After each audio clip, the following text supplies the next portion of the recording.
बिस्मिल्लाहिर्रहमानिर्रहीम।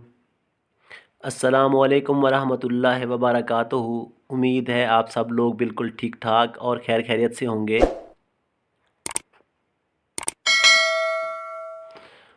तो आते हैं आज के मुजर्रब टोटके की तरफ, जो खून की कमी के लिए बहुत ही लाजवाब नुस्खा है। आप इसके अज्जा नोट फरमा लें। इसके लिए आपने खजूर लेनी है 5 अदद और बादाम भी 5 अदद। और इसके लिए आपको एक दूध का गिलास चाहिए। खजूरों की गुठलियाँ निकाल लें। बादाम और खजूरों को 1 कप पानी में रात भर भिगो कर रख दें और सुबह बादाम के छिलके उतार लें और उसी पानी में खजूर और बादाम को ग्राइंड कर लें